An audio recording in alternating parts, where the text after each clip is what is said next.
abandi muri aho duherukana kera cyane,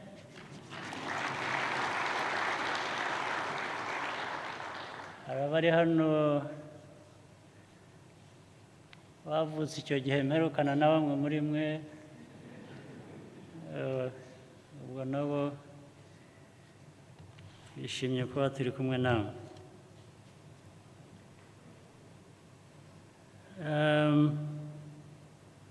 Mu by'ukuri uyu munsi ntabwo nifuje kuba nasoma disikuru, ntabwo ari umunsi wa disikuru, ni umugoroba w'ikiganiro kugira ngo tuganire. Ikiganiro turi bugire ndababwiramo ibintu bike by'ubuzima, by'imibereho abantu bashobora iyo babishatse, buri wese afite ubuzima anyuramo, yashaka akabuvanamo isomo, yaba atabishatse nabwo bikaba byapfa ubusa. Kenshi niko bigenda, ariko ndagira ngo mbanze mpere ku gushimira abayobozi bakuru bo mu nzego za leta igihugu cyacu hano. Ndashimira rero n'abagize uyu muryango Unity Club.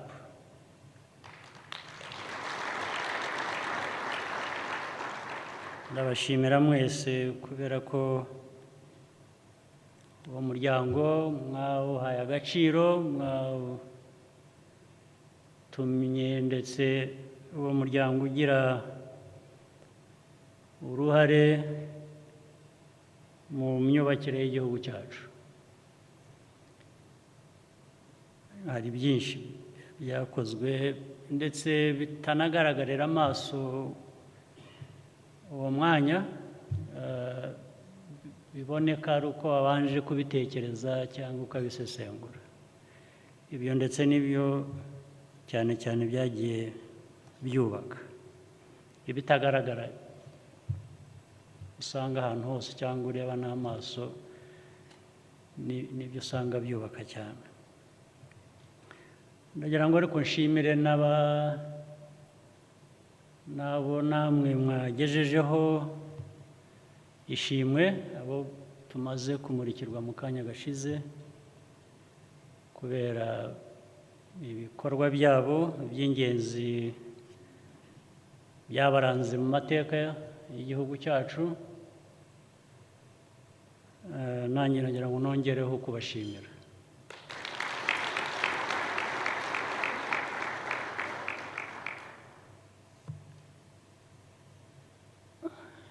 Igituma duteraniye hano cyangwa se icyo nibwira umuryango wa Unity Club wubakiraho, iryo zina ry'umuryango ni ikintu gikomeye gifite agaciro. Umuryango biba bivuze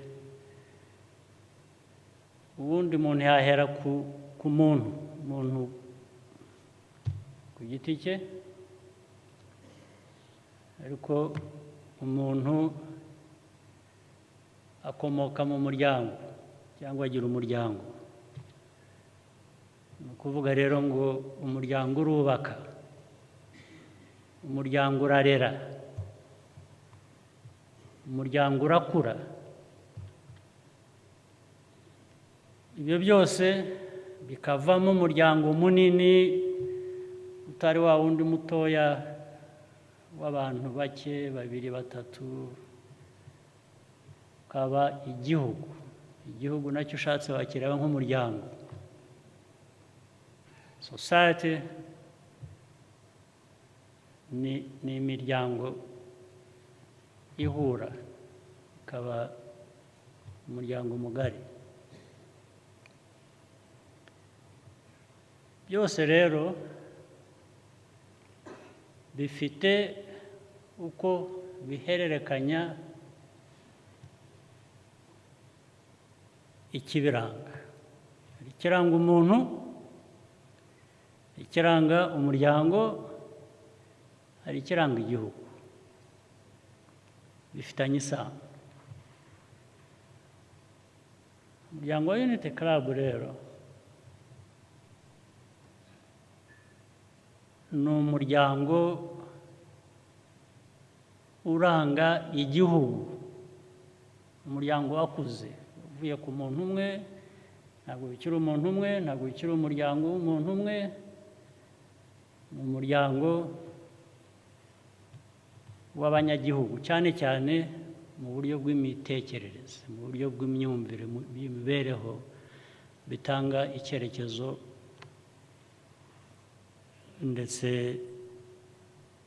kiyobora byinshi mu gihugu cyacu. Ni nacyo cyatumye mbiheraho kubishimira abagize icyo gitekerezo, abagikomeje. Tukaba tumaze imyaka itari mike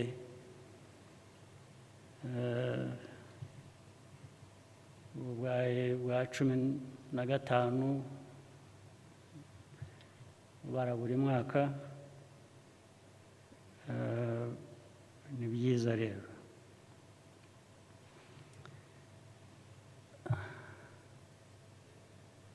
Mu buzima bw'igihugu, mu muryango w'igihugu, mu buryo buhambaye buteye imbere, niho abantu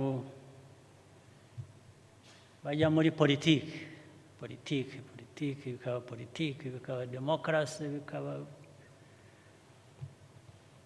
ibintu byinshi.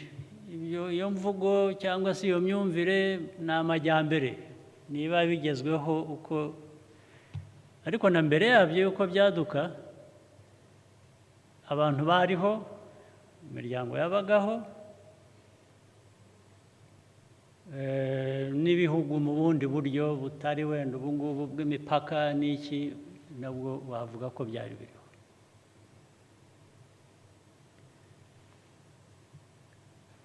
Muri ibyo by'aho tugeze muri iki gihe,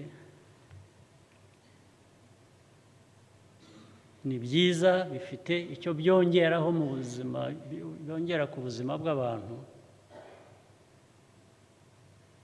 ariko ntibihindura kamere n'umuco by'abantu. Kamere n'umuco ni wo musingi w'imiryango, ni wo musingi w'ibihugu. Ni nabyo muhora mwumva, haba hari ibiganiro byinshi by'impaka, abantu ukuntu babaho n'iki, birirwa turwana hirya no hino, wo mu kindi gihugu akakubwira ko ukwiye kubaho utya, ukamubwira uti ariko nanjye nsanzweho n'ubundi mfite uko ndiho, nuko tugahora muri izo ntambara. Ibyo ntacyo bitwaye, abantu bahora bazirwana.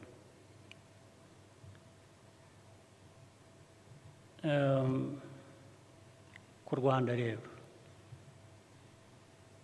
niho ndi bwibande,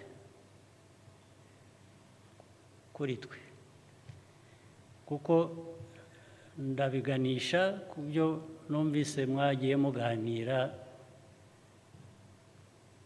by'imibereho y'Abanyarwanda, by'imiryango y'Abanyarwanda, ndetse n'ejo hazaza uko abantu bakwiriye kuba bameze. Niyo mpamvu muvuga iby'urubyiruko,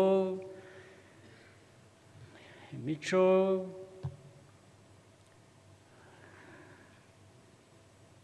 uko ya miryango ikwiye kuba irera abacu, wenda bihereye n'uko twarizwe natwe. Dufite abo turera ubu, nabo bafite abo bazarera ejo. bityo igihugu, imiryango n'abantu bikagera kure. Hari ibintu byinshi nashaka kuza gutangaho ingero, ndagerageza kubihina.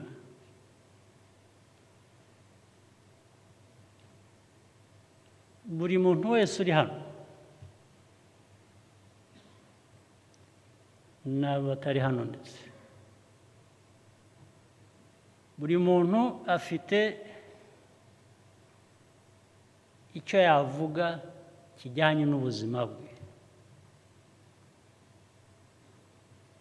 Buri wese hano byamubayeho, byamugizeho ingaruka mbi, cyangwa se byamuteye imbaraga kuba muzima, akaba umuntu muzima,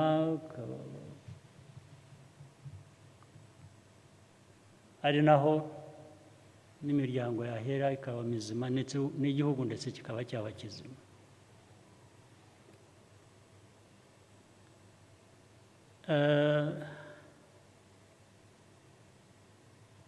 Njya nibuka muri uru rugendo rwo gushyiraho Unity Club,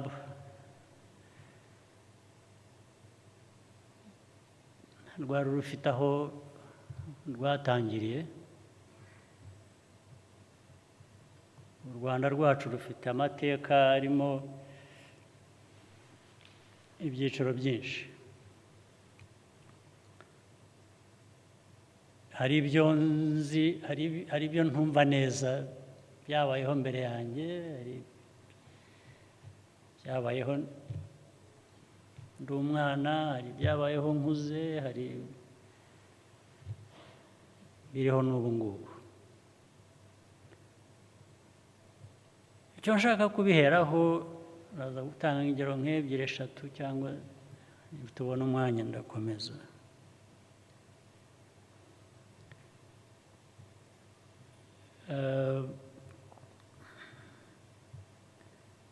Reka mbanze mpere njyewe ku rugendo rwanjye nk'umuntu. Ndi umwana muto, bamwe hano bagomba kuba banzi, ntabwo ari benshi, bagomba kuba ari bake bari mu myaka nk'iyanjye bashobora kumenya ibyo ngibyo.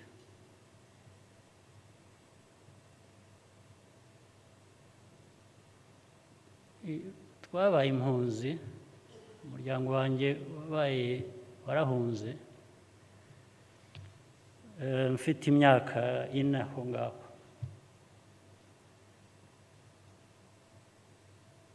Cyangwa se niba yarirenzeho mikeya.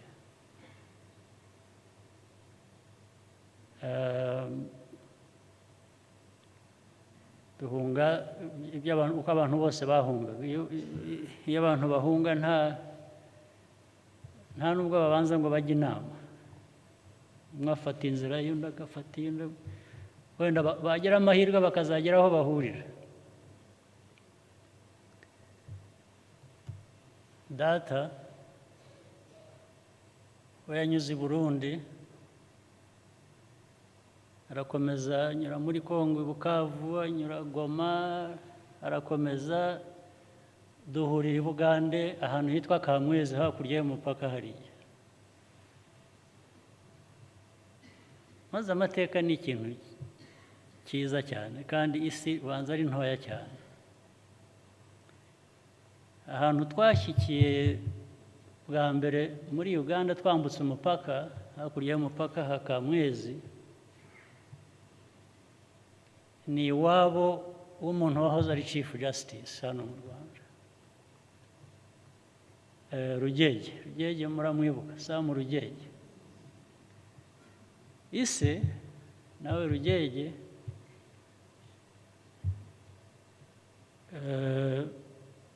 twambutse umupaka twakodesheje inzu ye ntabwo nanjye nishyizemo ngo twarakodesheje iyo ntabwo nari mpari gusa ariko bakodesheje ntabwo mbarwamo niho twabaye igihe mbere y'uko tujyanwa mu kampu murankore ahantu za Isingiro bitaga Nshungerezi niho twabanje tuvuye aho nyuma yaho tujya Toro naho hirya gato icyo nshaka kuvuga ubwo ibindi ndagenda mbisimbuka ariko muri urwo rugendo rwo mu mpunzi turi muri Toro nyine aho ngaho hari abandi twabanye muri izo mpunzi bashobora kuba bari hano hari ibintu bibiri wenda biraza kubasetsa ariko birimo isomo ibindi birababaje ibyo ntabwo ari bishekeje icya mbere njye nk'umwana muto ikintu nahigiye kandi nkigiye umuryango mbese kigahora kiza mu mutwe kurinda ngeze iyi myaka nari kumwe na data umbyara yagiye gusura abantu b'impunzi bandi hirya aho twari dutuye tugaruka dutaha tugarutse mu rugo dusanga ahantu hari abahigi abatora barahigaga barazaga kuko twari mu mashyamba kaza bahiga bategaga ibintu ubutimba babyita iki mu Kinyarwanda nets hari irindi jambo ry'Ikinyarwanda ubutimba ni ntabwo numva inshundura yari imitego ariko y'imigozi imitego y'imigozi noneho bagahinda inyamaswa zikagenda zigategwa n'aya migozi zikagwamo imigozi ikazihambira bakaza so tugenda tunyuraho dusanga aho abahigi bari ndetse bavumbura inyamaswa iriruka agasha gasimbuka ya migozi ntiyagafata ariko ubwo amacumu mu kirere bashaka kugatera amacumu noneho kabisimbuka kiruka kajya mu kampu aho twaganaga so data icyo gihe arambwira turareba aka kanyamaswa gacitse bariya abantu bagahigaga ni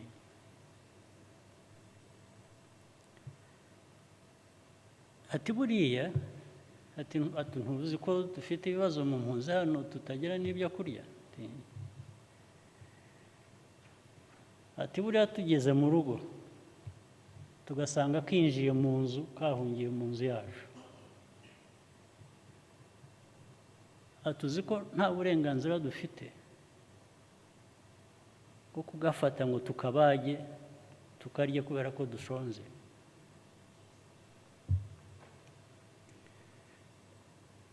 nkamubaza nti kuki ati usibye ibyo ati nta nubwo twagafata ngo tugahe bariya bagahigaga bari bagakurikiye kacitse ati icyo dukwiriye gukora icyo twakora ni ukukareka kagenda kakazaba kagwa ku bandi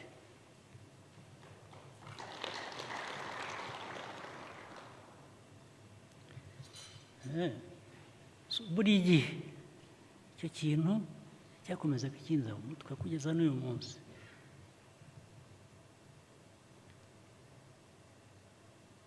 Kuko cyari gifite uburemere bwo kuvuga ati ntabwo si inyamaswa twahize,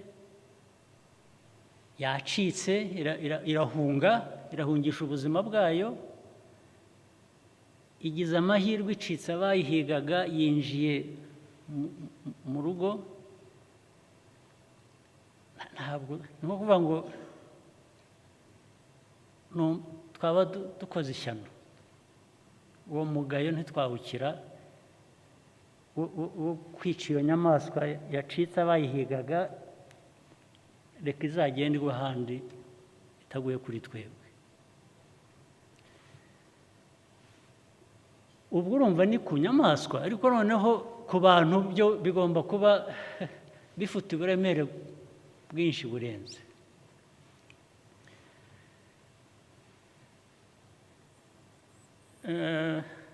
Ubwo icyo gihe ubwo data bambwiraga ibyo,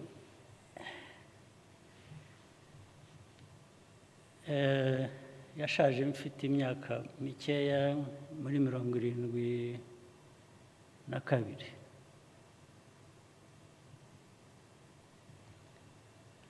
Ariko mu byamwishe nabyo sinzi ko harimo, ndaza kubabwira sitore nyine nayishekeje. We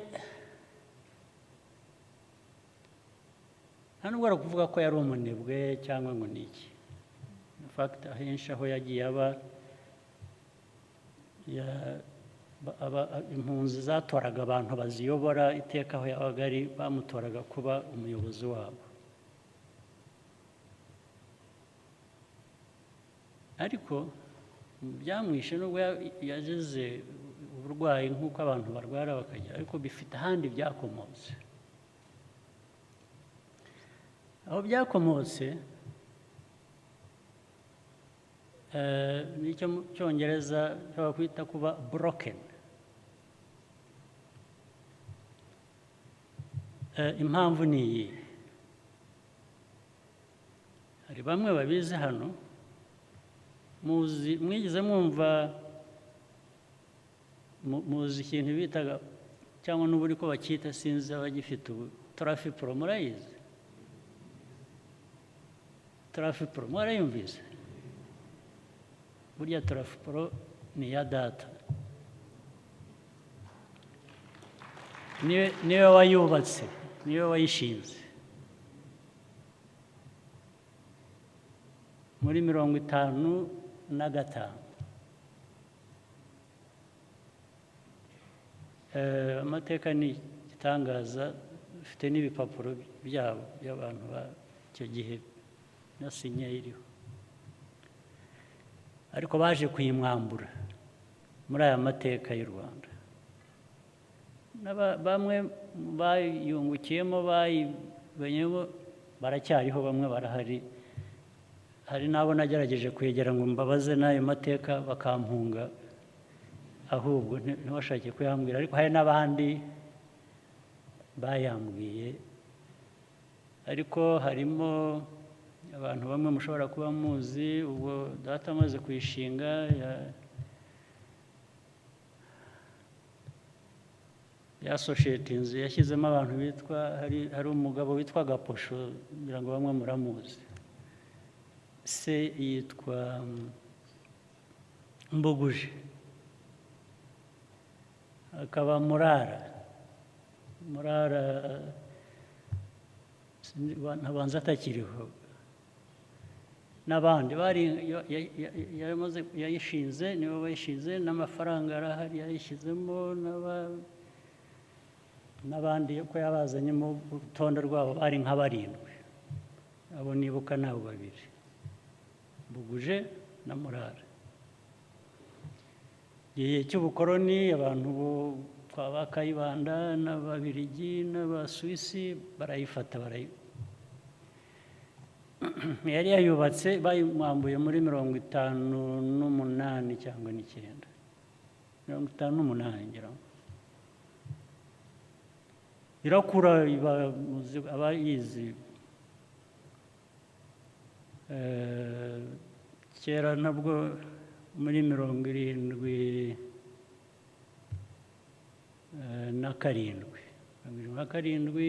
78 itangira naje hano mu Rwanda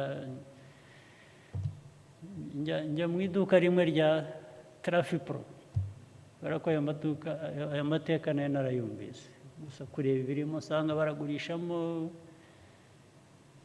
ibintu byinshi amakarayi amabesene amasabune ibintu byose ngira ngo byagurishwagamo so kuba yaratwaraga nk'ibyo hanyuma yacuruzaga n'ikawa yacuruzaga ikawa exporting so yari entrepreneur yes by any standard. Now story rero nza kubagereraho niki ubwo turi mu mpunzi and how he was broken yisanze mu buzima mu mutwe we yumvaga ntacyo yagukorera kugira ngo abubemo ahubwo yahitamo gupfa. What does it mean? Icyo bivuze ni iki? Mama we nawe ntabyo yari amenyereye ariko yafashe isuka arahinga kugira ngo tubeho.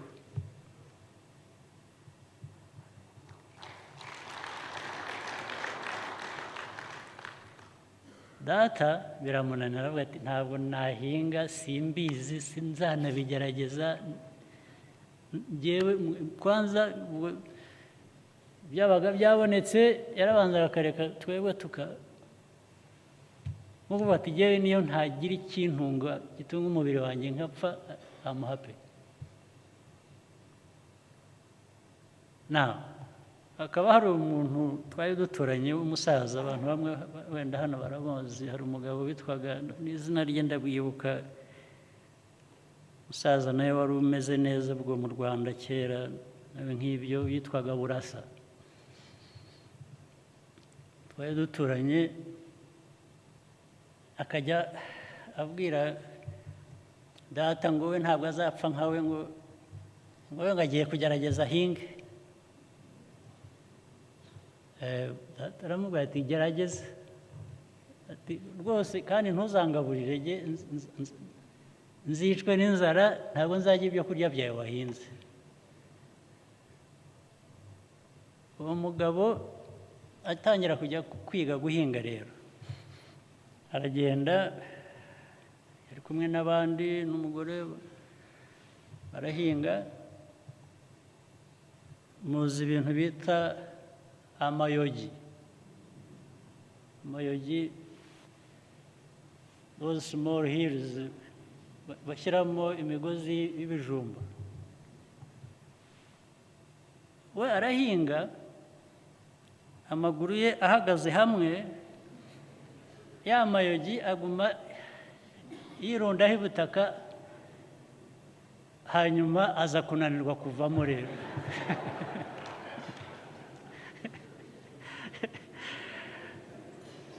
Ariko akakomeza agahinga akabona abandi bo barakomeza baravamo.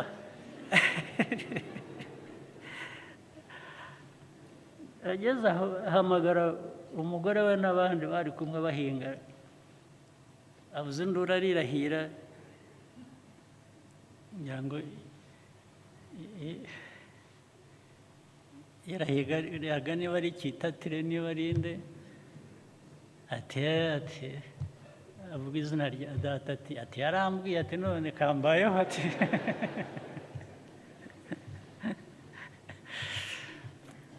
So hagombye kujya abantu kujya kumuvanamo kuko ntabwo yari azi ko avamo yatabye amaguru ye yombi ageze hejuru y'amavi yashyize amayogi.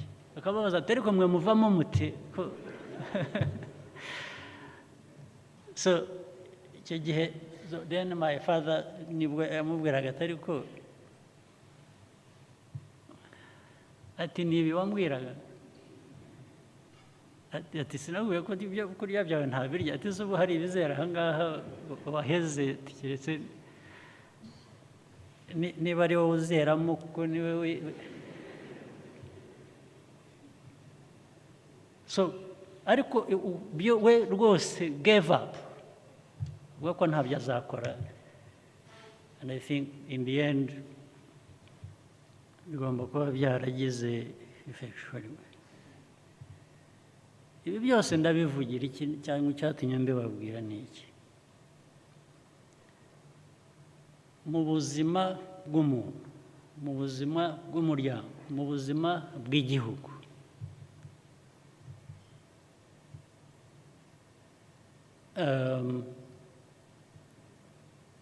harimo ingorane nyinshi.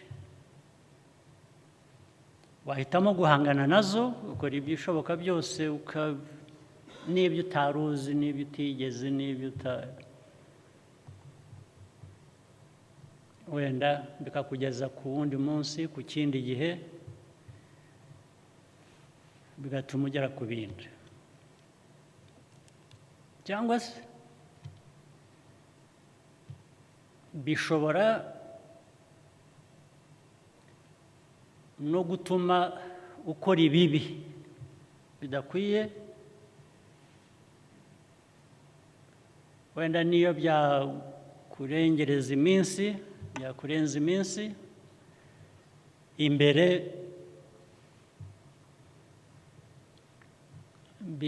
ikibi wakoze kikahagusanga. Ubwo hagati aho abandi baba babiguyemo nabo wenda ntibagire uko bangana. Cyangwa se icya gatatu, ushobora kwiheba ukavaho uti jyewe n'ubundi ntacyo nakora, ntacyo bimaze, ukabigwamo nyine. Ni ukuvuga rero ngo iteka abantu bagira amahitamo buri gihe, buri mwaka, buri myaka 3, buri 5, buri 10, buri y'ubuzima bwacu twese tugira ibyo duhura nabyo bikujegeza, bigatuma uvuga utari ko ibi nahangana nabyo nte, nabinyuramo nte, ndetse bitari ibyo gusa nkigirira akamaro, ariko nkaba nakabagirira n'umuryango cyangwa n'abandi.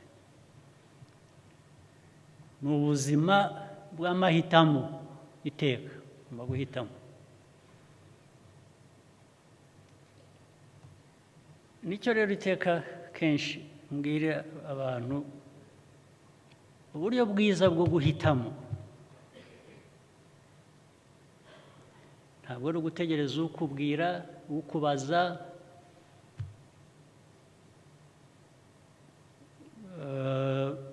wowe uribaza,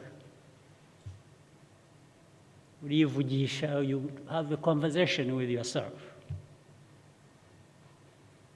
Iteka hora upima, wipima, nk'umuntu waba yipima temperature, agapima umuriro we ukuntu umeze, cyangwa agapima umutima we ukuntu utera,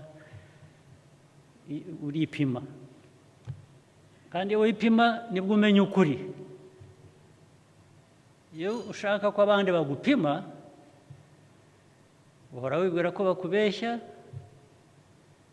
cyangwa se banakugirira nabi,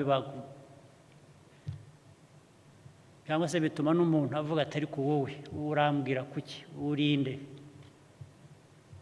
Bituma ndetse abantu kenshi baba defensive. Iyo umuntu akubwiye ukuri kukureba, akenshi iyo bitari byiza, iyo ari undi muntu ubikubwiye, ni intambara, haba impaka nyinshi zitari ngombwa. Ariko iyo ari wowe wibwira, iyo ari wowe wipima, wibwira, warakarira ndetse atari wowe. ibyo rero bikavamo ko ushobora guhitamo kubikosora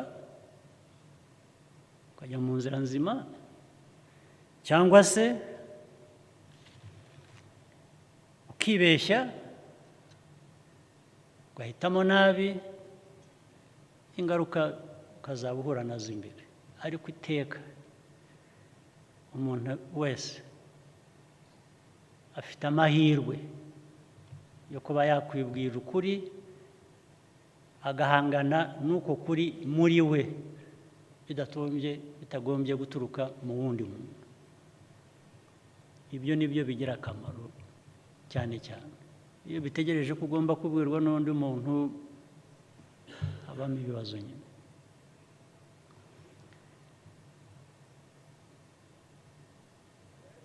Nibyo rero twagiye duhura nabyo muri iyi nzira ya Unity Club.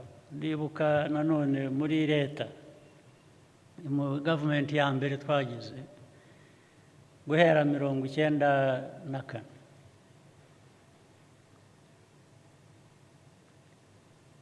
hari ibintu byinshi bigeragezo byinshi ariko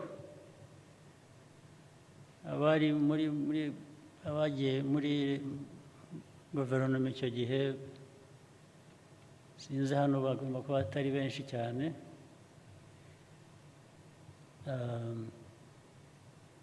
ariko barabizi.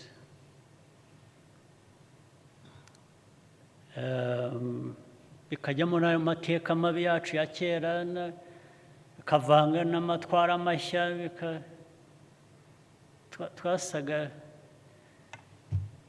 mbese twari nko gukirana, n'indi uri hasi n'indi uri hejuru, tukigaragura mu kabineti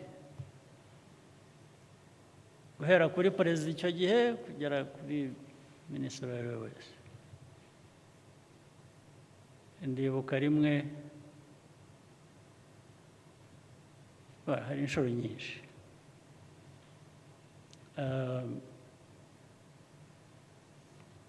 hari umuntu wigeze kuntera mu biro byanjye, umuhungu wa Rukeba muramuzi cyangwa muramwumva? Arantera mu ofisi yanjye, baraza barambwira ngo umuhungu wa Rukeba wari perezida wa runari cyangwa se wari muri runari, sinzi niba ari perezida cyangwa yari iki, ugomba kumubona. Rwose ntimumuzane kandi nta ntambara nshaka na Rukeba, nimumwihutishe mumuzane. Intambara zo mfite zirahagije, ntabwo nshaka kongeraho iya Rukeba. Baramuzana ajya hangera mu mateka, arangije arambwira ati izi ngabo zawe uyobora atuzi ko ari izanjye? Ntabyo narinzi. Ati ni ingabo zanjye, noneho ajya mu mateka ya runara, ajya mu shyirahamwe. Ntabwo nari kujya mbabarire amateka ya runara, ntabwo nari nyazi, ntabwo. Ati aba bose akambwira abantu bamwe, akambwira ba se babo, abana. Ariko twebwe narizi ko turi Rwandese Patriotic Front. Iyi ikaba ari ame ikomoka. Ati se Rwandese Patriotic Front ituruka he, ikomoka he? Mubwira amateka narinzi ya RPF. Ati abo bose uvuga nitwe. Ariko biba ibintu by'impaka ndende, ntese ntoke reka nemere ko ari ingabo zawe, tubigire turashaka iki? Ati ndashaka nyine ko runari igomba kubona umwanya wayo kubera ko mwakoresheje ingabo zayo nko kuvuga ati nanjye ndashaka umwanya hano wicaye abisubiramo. Hari n'umugabo wankoreraga icyo gihe wajyaga akora translation yitwaga ni Semaragiti, Semaragiti, naho ubwo ngo aza kundeba yabanje, kuko nakoreraga ahantu hari muri Nyarugenge ngira ngo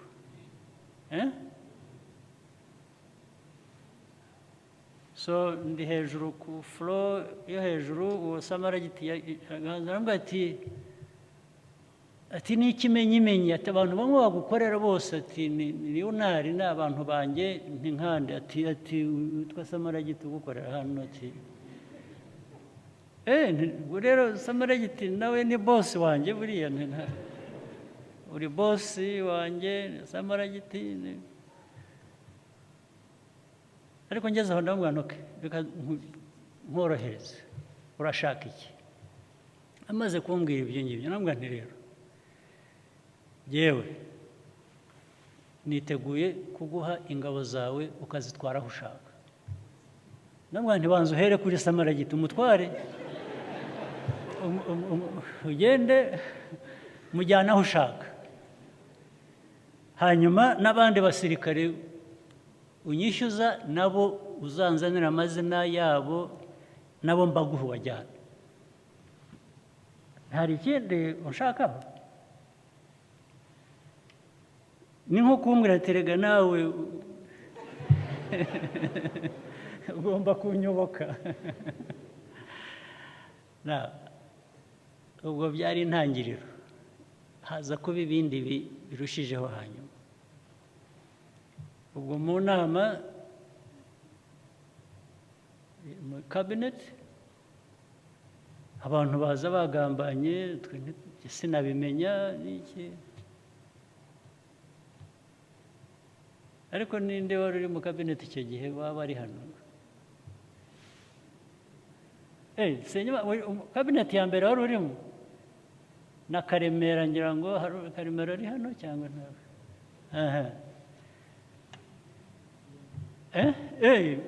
Nawe wari uri mu ya mbere? Ubwo barabyibuka, baraza kunyongereraho ibyo ntaza kwibuka cyangwa ibyo ndi buvuge ku buryo butariho.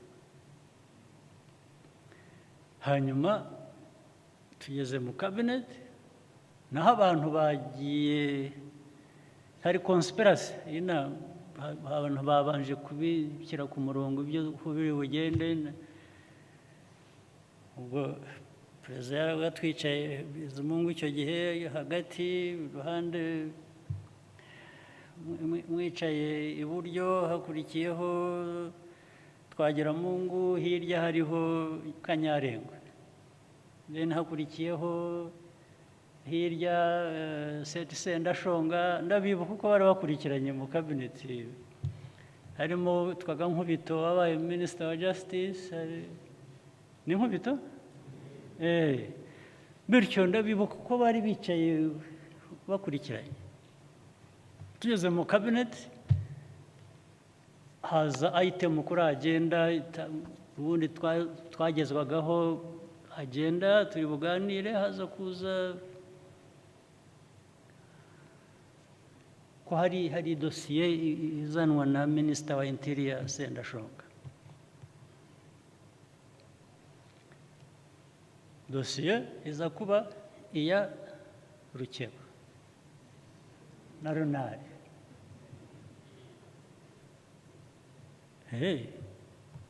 Ngenda bihorera kuko yari yangezeho, namubwiye ibyo namubwiye ndicecekera.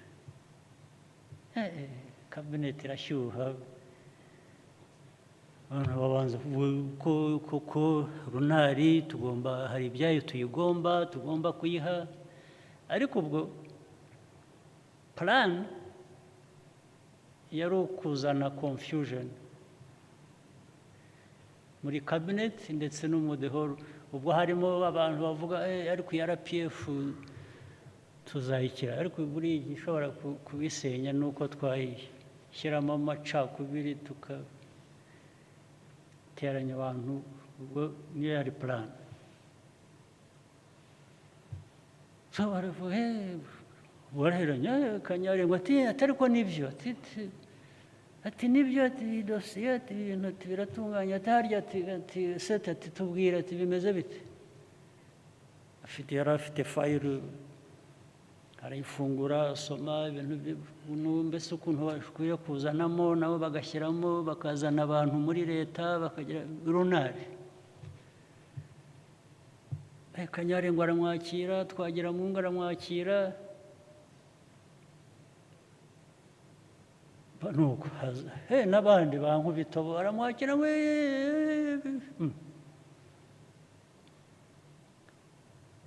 hanyuma hari abahanyanyaje bagerageza kugira ibyo bavuga barakubitwa kweri ngira ngo hari ibihozagara leta sinzi byavuze baramwakira barakubita batereka ceceka hakurikiraho Karemera barahonda sinzi abandi bagize vuba batari ko ibi bintu muzanye iki gihe batereka reka ubwo Bizimungu arashecetse perezida byatinze mbaza perezida ariko perezida uravuga iki intambara ziri hano mu kabineti abantu bahererekanya wowe urabitekereza ute ati nanjye nuko mbibona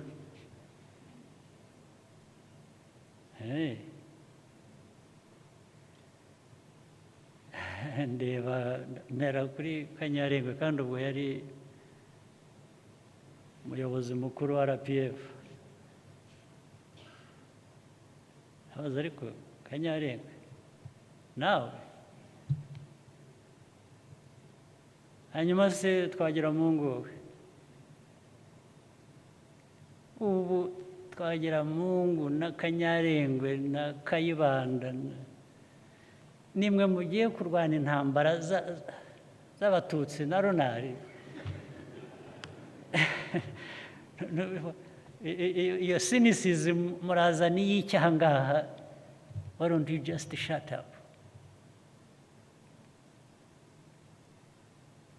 ni mwebwe mugiye kuzana ibi ngibi mbaza president dukiranurega ntubu nawe se uremeranya nabo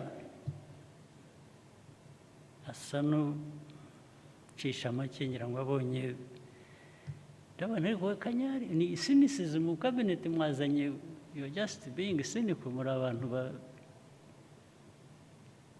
ubu inzira turimo yo kuva muri aya mateka mabi no kugira ngo dutere mwadushubije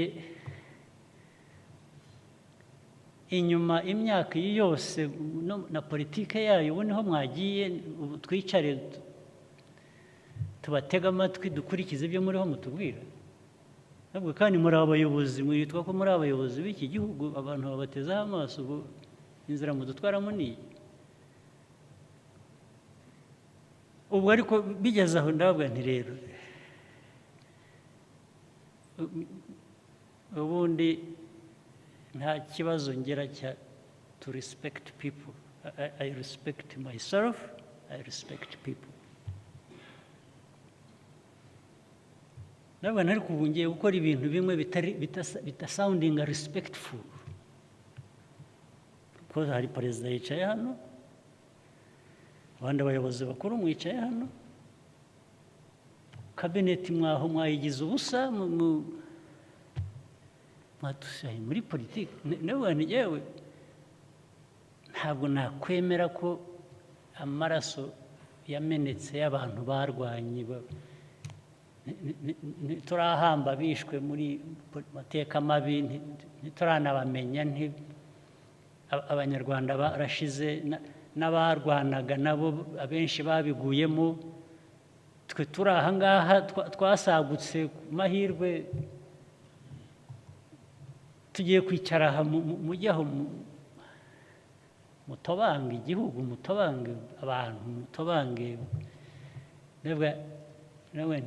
niba mushaka indi ntambara you are going to fight it you cannot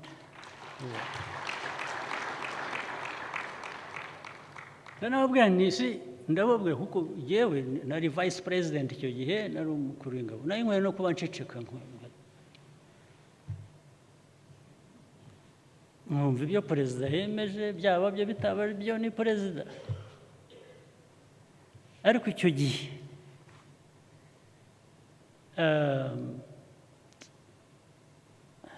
kubera investment of flesh and blood and I cannot icyo gihe ntabwo hari abantu baba shy bagira bate when it comes to certain things there is no being shy nta soni ngo birangiriraho so ndababwira forget about it ariko urabona icyo navugaga ko cyo kugeraho sounding uba nkaho utubaha abantu cyangwa n'abakuru bakurenze icyo navugaga nuko nababwira ngo ntibishoboka kandi ubwo ndabivuga ndi vice president hari perezida ubundi bigaragara ko ngomba kuba ntarubashye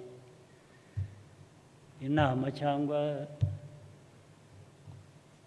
wari unyoboye icyo gihe ariko kubera ubuzima bw'igihugu bwacu bw'abakiriho kubera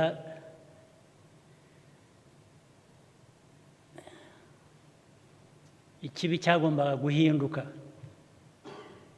aho ngaho nta kundi byagomba kugenda na nyuma yaho bindi byinshi nabwo niba bibuka ubwo maze iminsi ndara amajoro ngenda igihugu cyose nza kuva Karongi Kibuye muri 1996 1995 ubwo twagiraga inama hariya muri ya nzu ya kera bayitaga iyihe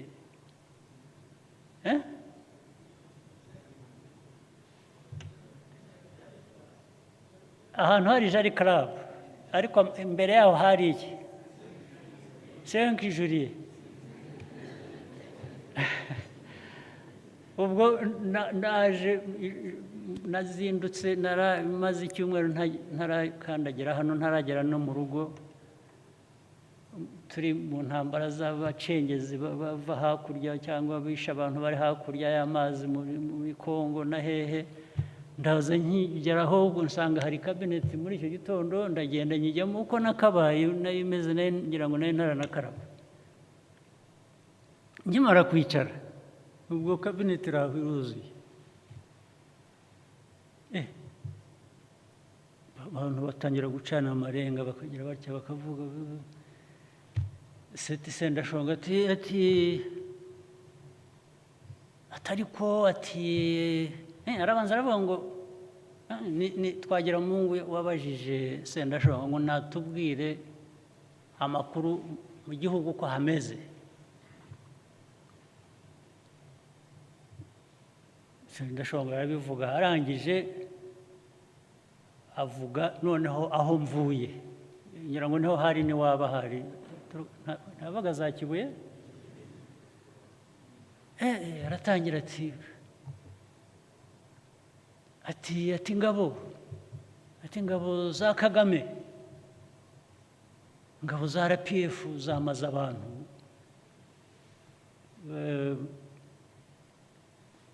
za Kibuye kimbanze kugira ngo nabyumvise nabi mbona n'abandi babigiyemo bari taza set uvuze ngo iki ati amakuru ati tubona abantu ati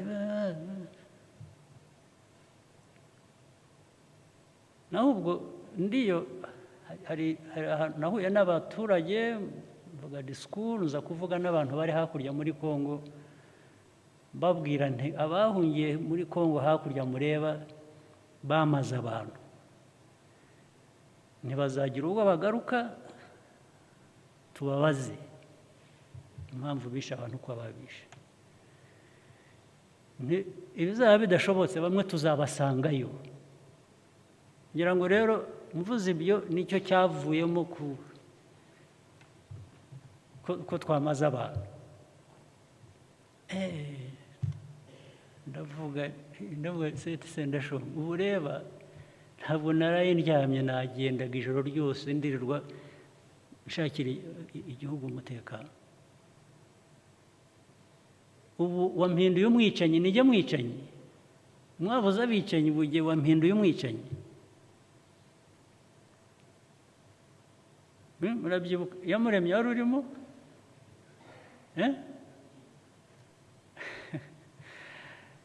Ndashonga nabaye umwicanyi subiramo nka gatatu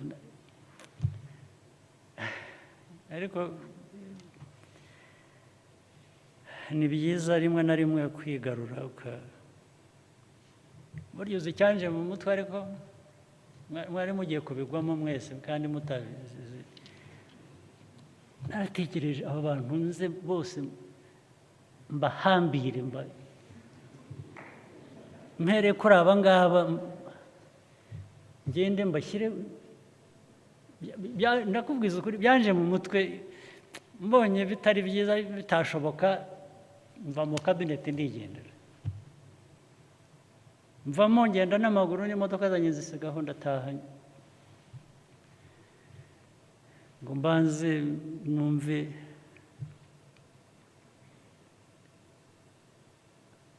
ariko ubwo bwose bagize ibyago kuko nari navuye aho nari maze iminsi nyine ngendeyo n'ivumbi n'iki maze nari nambaye na uniform nza mu kabineti imeze ngira ngo mbabwiye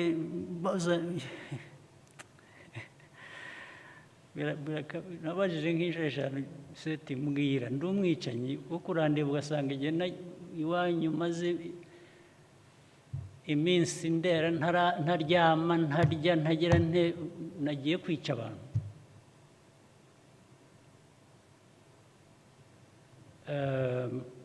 Ubwo ni amateka ndagira ngo mbereke aho twagiye tuva n'ukuntu abantu bashobora guhitamo buri gihe iyo ufite icyo ushaka kuba cyo iyo ufite icyo ushaka kugeraho iyo ufite hari uburyo kandi muri buri wese afite ubushobozi afite uko yatanga umusanzu kugira ngo wa muryango wacu munini ari cyo gihugu abagituye ba nyiracyo bashobore kubaho neza naho ibindi by'amagambo njya numva iyo ubona abantu bamwe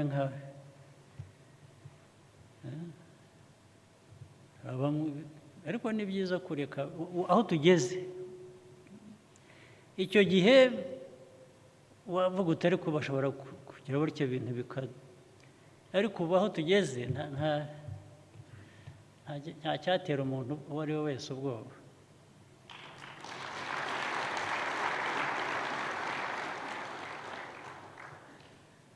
So bamwe kuri twe ubwoba bwashize kera tukiri abana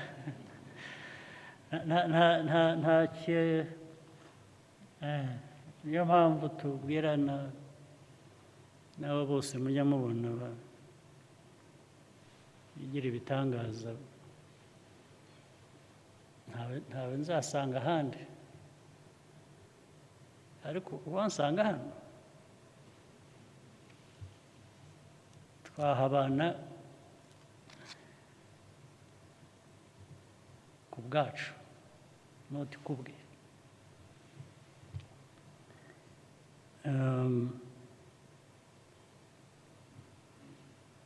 Reka mbandanye ayo mateka ngira ngo agomba kuba abibukije, wenda arabibutsa byinshi cyangwa abenshi ntabwo ibyo ni ukubyumva gusa, ariko nabyo kuko mutarimo hari cyangwa mwari muri abana bato cyangwa abandi bavutse nyuma, ndabibabwira kugira ngo mumenye ibyabaye. Ubu ibihe byanyu, igihe cyanyu ni iki n'ejo, mwe muzi aho muvuye, mwashingira kuri ibyo ngibyo mukagira ibyo mukora cyangwa mwirinda. Ariko noneho kuri imibereho y'abantu, y'umuntu ku giti cye, niho ngira ngo nahoze nsoma ibyo mwaganiriye, ibyo mwanatubwiye hano, ibintu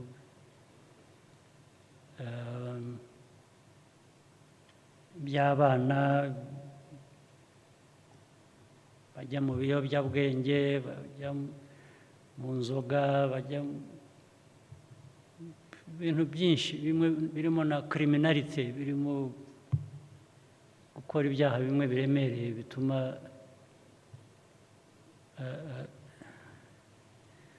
bihera kuri boga, nibo bagenda bakorama.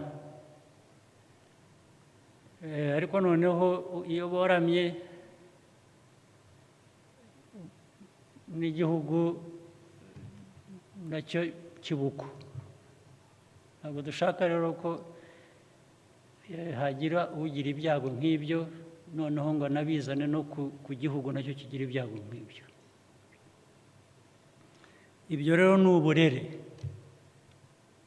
uburere, umuco, indangagaciro. Buri muntu ku giti cye agomba kugira icyo abikoraho, agomba kwishakishamo uburyo n'ubushobozi. Buri muntu wese afite iyo nshingano, kandi kuri buri wese afite ubwo bushobozi. Hanyuma tugashaka uko dushyize hamwe bivamo ubushobozi bw'igihugu bwo guhangana n'ibibazo bihari, byaba ibyacu twihariye cyangwa se byaba ibituruka hanze bidusanga hano iwacu.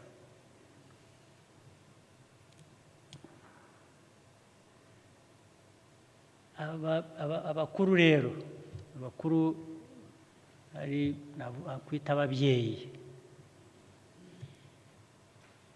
hari confusion, hari ikibazo. Ababyeyi bamwe bitiranya amajyambere bakajya mu majyambere bikavuga ko urekera iyo buri wese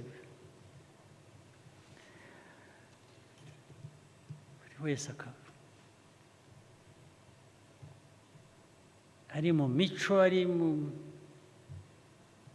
mibereho, ari mu mvugo, ari muri politiki, byose bikaba ibintu biri aho byambaye ubusa, bitagira aho biva, bitagira aho bigana, ngo ni amajyambere. Ibyo ni ukubeshya, ni ukwibeshya. Umuco, uburere mu miryango yacu hari byinshi duhura nabyo tubona, hari ibyo dukwiye kuba twiga muri twe tubona bitameze neza, tugomba kuba twagarura mu buryo. Hari ibyo tubona hanze, ibyo hanze ntabwo twajya kubikosora, twe nta n'impamvu, nta nubwo bitureba, ariko ahubwo uba ushaka kubyirinda ngo bitakugiraho ingaruka, kugira ngo ibibi ubikumire, ibyiza ubyige, ubizane, byongere ku byawe byiza, ugere kure. Ariko nimumbwire icyiza cyaba kiri mu kureka nyine abana bacu, abana b'u Rwanda, abana b'imiryango yacu. Icya mbere, ntabwo uzategereza ngo undi muntu ave hanze aze kubwire cyangwa kubwirira umwana ngo imyifatire yawe ikwiriye kuba iyi ngiyi. inshingano ya mbere ni wowe na leta ntabwo ikwiriye kuba ubundi bijyamo ntabwo leta ikwiriye kubijya mu muryango kubwira abantu ko bakwiye kubaho mu buryo bw'imico ntabwo ari inshingano za leta sinzi ko hari n'uwabikubwira arabikubwira gusa ariko there is no such thing like an enforcement izaba mu kuza guhata umuryango uko ukwiriye kubaho ibyo biva hanze ari uko byarenze umuryango byagize ingaruka ku bandi aho niho haza inzego za leta zikavuga ngo ariko tonde kuko ntabwo ibibi byawe byajya kugira ingaruka ku bandi niba ari ibibi bimwe bitanyuranyije n'amategeko cyangwa ikindi umuntu niyo waba utabikunze ariko iyo ugiye kubijyana ku bandi icyo gihe habaho umuntu ukwibutsa akabwira ngo sigaho bigumane iwawe wibitwara ahandi rero ibintu bya imico iri aho hari ababigira hari abo binabereye hari abo ibyo ntabwo bitureba turebe imiryango yacu mbere na mbere turebe igihugu cyacu ibindi twabana twakumvikana twaganira twajya impaka ariko ntacyo twabikorera ariko iwacu dushobora kugira icyo tubikorera duhereye ku muryango duhereye no ku gihugu indangagaciro zivugwa buri gihe uburyo bw'amategeko nayo agerwaho kubera ko abantu baba bahisemo ibishobora kutuyobora bityo naho kuvuga ngo byaba ari bizima umwana w'imyaka 15 ugasanga ari mu nzoga ari mu biyobyabwenge ari kavuga ngo ni amajyambere ntabwo ari amajyambere ni ukubura kirera gusa aba yabuze kirera cy'umuryango we akomokamo cyangwa aba yabuze kirera cy'indi miryango cyangwa yabuze kirera cy'umuryango mugari w'igihugu cyacu nabwo twe ntiturema abantu byaba umuryango byaba igihugu byaba abayobozi nturema abantu ariko tugerageza gukora ibishoboka by'abantu bashobora gukora nta nubwo tuzaca n'ibyo twita imico mibi ntabwo tuzabica burundu ariko nibura uragabanya kugira ngo igihugu cyo gushyirwa hasi uragabanya ugerageza kugabanya abavuga corruption za ruswa ikimenyane ibiki ibyo ni bibi ariko mu bantu muri society ntabwo bica ngo bicike burundu ariko uragabanya mbese ugatuma abantu batekereza ngo ariko ibi ni kirazira ntabwo ari ibintu byiza ukagira abantu benshi nibura babyumva batyo n'amategeko ureba agenda ashyirwaho niza kumva muvuga iby'amategeko recommendations muvuga z'abantu imyaka ikwiye kugira utya niba ibyo mushaka byakorwa nguko niba ari byo mubona ariko hari ikindi amategeko ntabwo azafasha kurangiza icyo kibazo hari uburyo bubiri bufasha uburyo bwa mbere ni inyigisho guhera ku bantu aho bari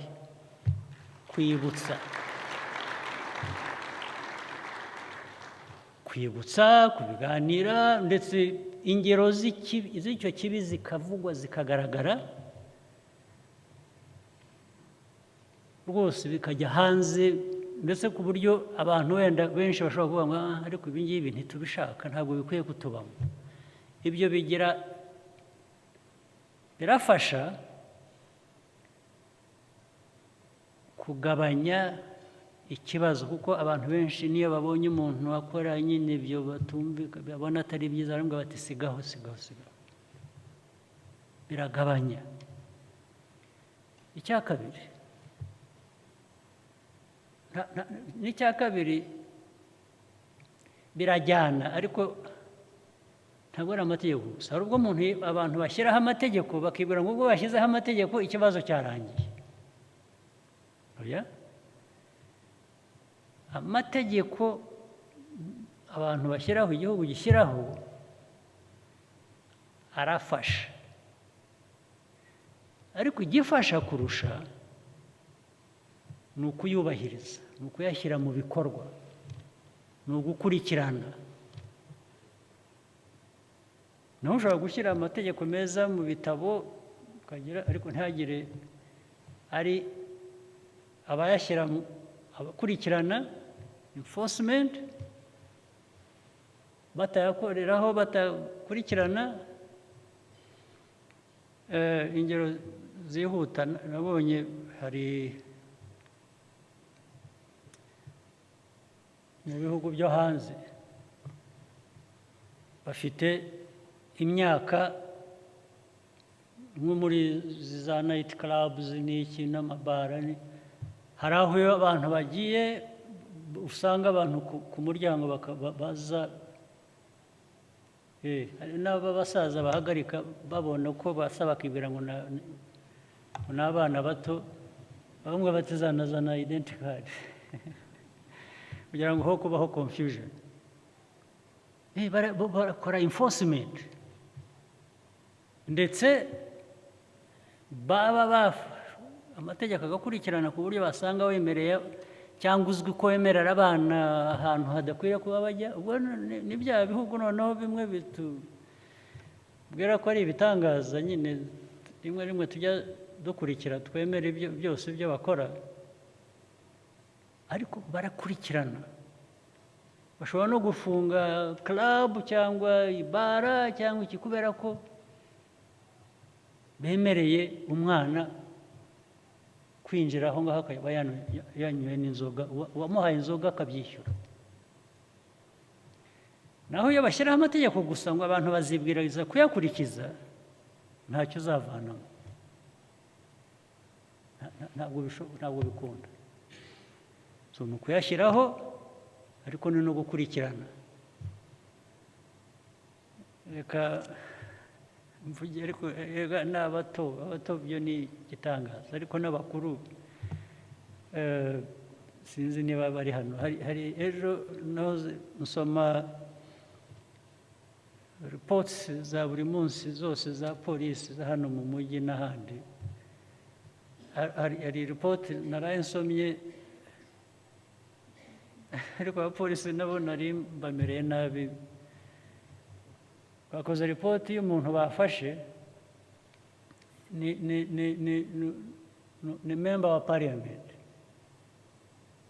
yacu, bafashe yanyoye, bapimye igipimo cyari kigiye guturika kubera alcohol yanyoye. Hanyuma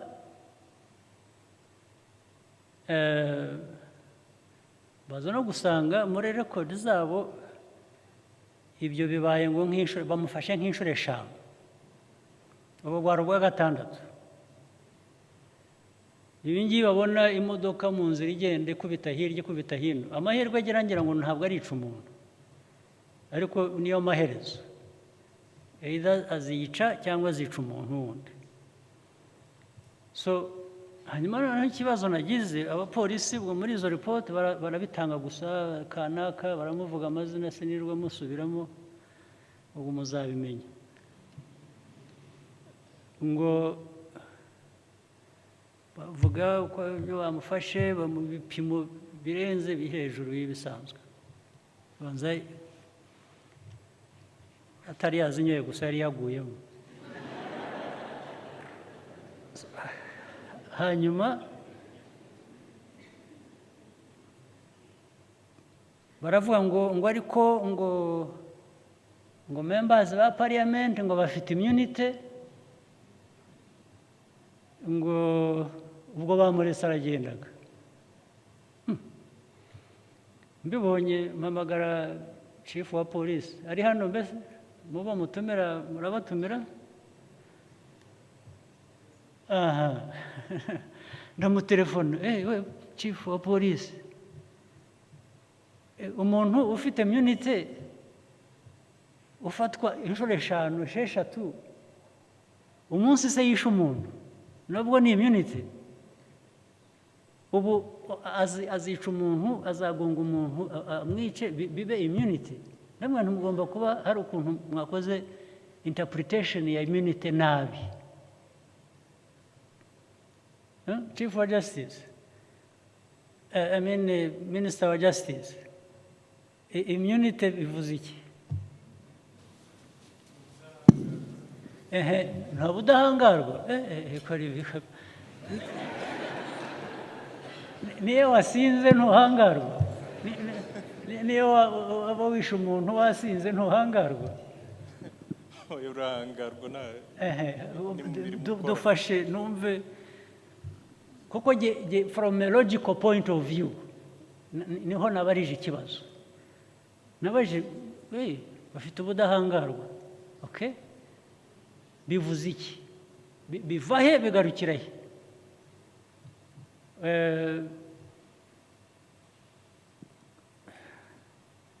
Dusobanurire immunity bivuze iki, kuko hari ibyo nagerageje kumubwira, ndagira ngo numve ko ari byo. Namubwiye nti cyambere genda umupolisi, nkoresheje amategeko ariko nkakoresha na logic. Niba afite ubudahangarwa, icyo bivuze ntabwo mufata ngo mushyire muri prison muri icyo gihe. Ariko ni cyambere, niba bibaye inshuro 5 6 nabanza nkamwambura license, right? Ndakubwira ibyo navuze, ntabwo ndi umunyamategeko, ibyo nakoresheje some sense, some logic. Rwose nkamuvanaho ko ndabanza mbwire abayoboye parliament, mbwire ngo uyu muntu record ye iraza gutera ibibazo, iraza kwica abantu. Icya kabiri, muri traffic regulations nakuvanaho license ntarebye uwo uriwe, kuko you are not fit to drive, right? Icya gatatu, nabwira parliament, nabwira mwipronouncing kuri uyu muntu n'ibyo akora.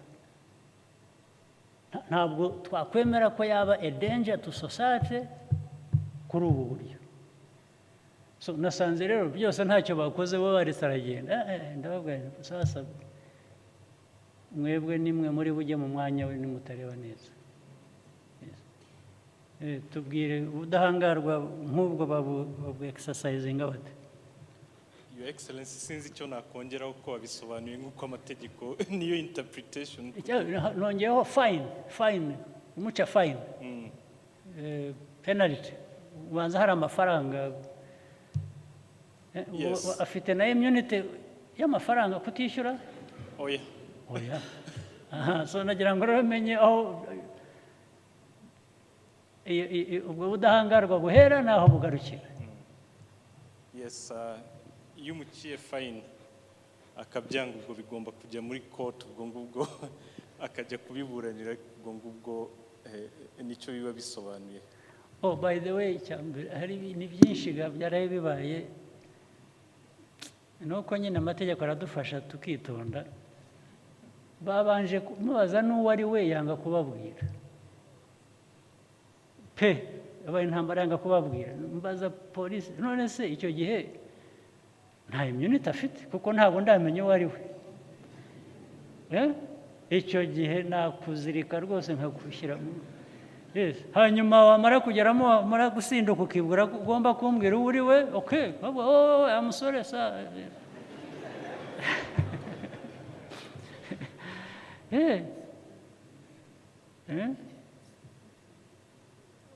Urumva, so enforcement nayo irimo confusion. Niba utambwiye uri we, ndagupfa gasoni k'iki se? Actually niyo naba nkuzi ariko wanze kunyibwira, I would pretend ko ntakuzi, nkabanza nkagera aho nkugeze ukabanza ukumva cyangwa zikabanza zikagushiramo. So ubwo in my policing world yagenda gute?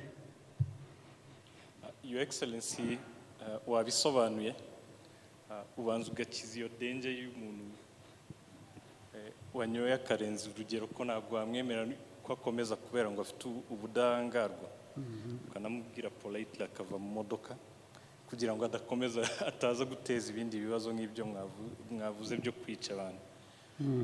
Hanyuma biba byarabaye kenshi byari byose, hari process yo kumuvanaho ubwo budahangarwa ukayikurikiza. Iyo parliament byanze ubwo nayo bifite ibibazo, niyo umuntu amaze gufatwa gatanu bakaba bumva batamuvanaho ubudahangarwa kugira ngo akurikiranwe mu nkiko. So uko wari wabikemuye niko amategeko abikora. Yes, police chief ngo namubwiye ubwo ikibazo kindi rero ni iki cyanyu. Ubwo polisi yananiwe gukora ibyo yaguye gukora, ubwo bagiye gukora ibyo nababwiye. By the way, niyo byaba atari byo nakoresheje gusa, baragenda bakora ibyo, byaba biri byo byaba bitari byo, barane bati ni perezida wadutumye. Kandi bakwiye kuba bakora akazi kabo, bakwiye kuba banakumva bazi icyo bakora icyo ari cyo. Urumva rero ibi bintu imwicare, urumva ibi bintu biri aho ubwo n'umwana yabona iyo confusion nawe ayinyuramo nta, ariko as a society nka Unity Club, nk'ababyeyi, nk'abamiryango, kuki tutagerageza koroshya ubukana bw'ibi byaha cyangwa imico mibi cyangwa iki, tugashaka uko tubigabanya, tukaba sinzi niba hari abandi tuzi bameze neza muri ubwo buryo dushaka kwigana cyangwa dushaka gukurikira, ntabwo mbizi. Ariko ngira ngo natwe dushobora kwihitiramo ibitubereye, ibyo twumva ari byo, tukabijyaho impaka, tukabiganira, ndetse tukiga no mu by'ahandi uko bagenza ibintu bimwe na bimwe, ariko twe tureba ibyacu, tureba iwacu, tureba umuco wacu, kugira ngo dushobore kugira imiryango idahungabanywa n'ubusa. Ntabwo ahantu ibyaha bikwiriye guhabwa intebe ngo, kandi iyo byabaye bityo no muri politiki bigeraho bikajyamo. Rero nicyo kibazo, no mu mico yacu, no mu niho haba corruption, niho haba abayobozi, aho kugira ngo bakorere abo bayobora babagezeho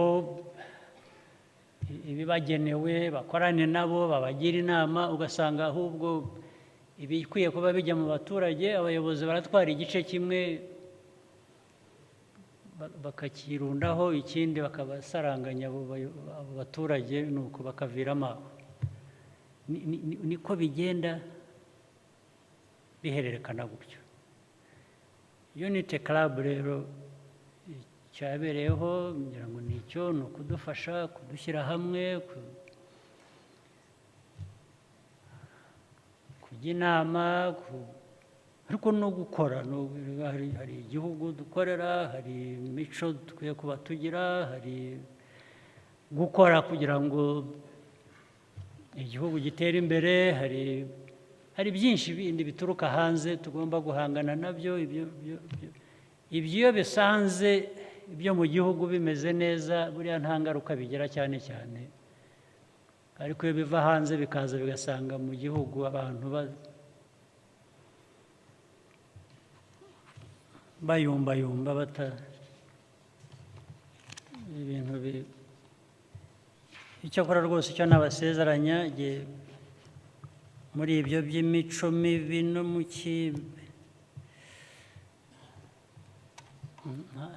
ntabwo numvikana nabyo, ntabwo dukwiriye kumvikana nabyo. Nta n'abantu bakwiriye kurengana, kandi twese dukwiriye kubigiramo amahirwe angana. Dukwiriye ntabwo ari ibya bamwe ngo si iby'abandi, ntabwo ari byo. Niyo mico numva ya politike, n'icyo abantu batangiye ubuzima bwabo, n'icyo ariko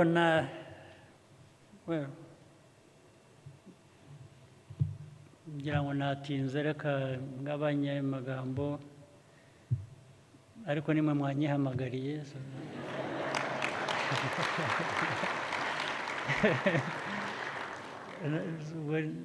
Nyine nagomba kuza nkatwara umwanya wanyu.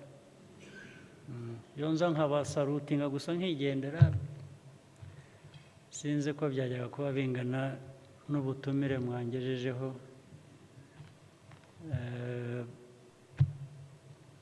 Dukomeze rero umuryango wacu wa Unity Club, dukomeze imiryango yacu, imico yacu, abana bacu tugerageze kubarera uko bikwiye, amategeko akoreshwe uko akwiye, adufasha gushyiramo inzira twahisemo kugira ngo ariyo dukomeza kugendamo. Ibindi sinzi niba nzabona umwanya wo kongera kuganira namwe. Nagira ngo turagenda dusoza umwaka, nagira ngo mbifurize ibyiza byose mu gusoza umwaka tugiye kurangiza. Kera twayaga duhura tukaburudika, n'ubu nibishoboka wenda twabikora.